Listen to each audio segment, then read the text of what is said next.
These are not soldiers, they're terrorists. They're terrorists. And they wanted to not only inflict as much physical pain, they wanted to inflict emotional pain and trauma. And that was intentional.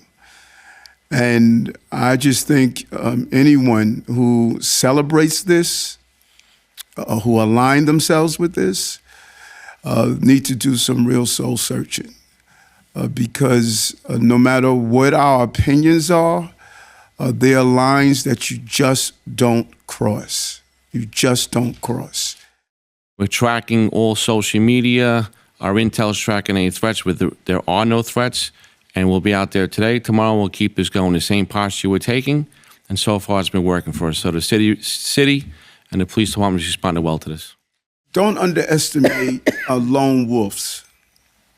You know, people who are being radicalized online, and when you put out statements that I have read on some of these sites, you can motivate terrible behaviors. But as the chief stated, we are really monitoring sites, and we are using a very sophisticated intel team that we are extremely conscious of, that there are those that could exploit the situation. And so there are things that are seen, like our various teams that are out there, but there's a lot of unseen activity that Commissioner Weiner is doing to make sure that we stay on top of this. And all of the commanders that have the locations where we have high Jewish population, particularly in our Hasidic community, because they are a visible sign of the Jewish community. And so we know we need a special attention there.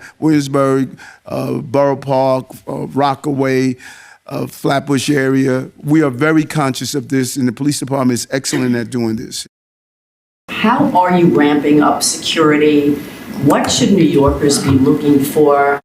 We had multiple community calls with faith leaders from the Jewish religion, the Muslim religion, very well received, getting everyone on the same page as to what we're doing. And then yesterday the mayor convened a call with all elected officials. So the city was all what we were doing on the same page, and everyone's got the information we're sharing.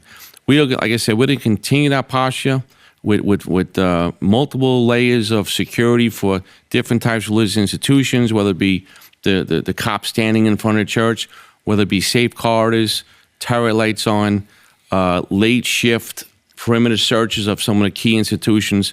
So we're very good at this. We've done it a lot. We'll continue to do it, and we'll monitor social media, intel, and we'll adjust accordingly. And then in the end of our meetings with our synagogues, we're going to clearly, number one, they should designate a security team or personnel within the synagogues to do perimeter search and views, observations. If someone is hanging around a synagogue, or you see someone within the community that is suspicious, see something, say something, do something. This is an important time. If you have a law enforcement person who's assigned to your synagogue or attend your synagogue, they should be positioned enough to observe what's going on inside. This is really an opportunity. We have to be high alert. We cannot let our guards down. We cannot believe that it happened thousands of miles away in Israel. We're the largest Jewish population outside of Israel. And we want our synagogues, our personnel to be extremely conscious, and that's what we're telling our commanders, where we have a large Jewish population or those large targets like 770 on Eastern Parkway. That's a significant area where the Lubavitch community is well known, and we want to educate not only what police are doing, but we want to empower our synagogues to also be part of the eyes and ears. This is a very heightened period right now. You should be conscious of your surroundings. And really, when we look at the New Year's Eve, I don't think people realize how well the police department responded to that threat. They terminated the threat, and they went on to protect the thousands of people who were celebrating New Year's, because you have cases where people will let off a bomb or something and then have a secondary device. And what the police department did, they made sure that they did not just focus their attention on that threat, which was a horrific threat because officers were injured. They immediately went back to protecting the entire city. And that's the same case here. And so, lone wolves are real. And they can get radicalized online, and they would carry it out in action, particularly when a call is placed out there to do something harmful. And so we must remain vigilant, but we need New Yorkers to be vigilant with us. It's a partnership to ensure the safety.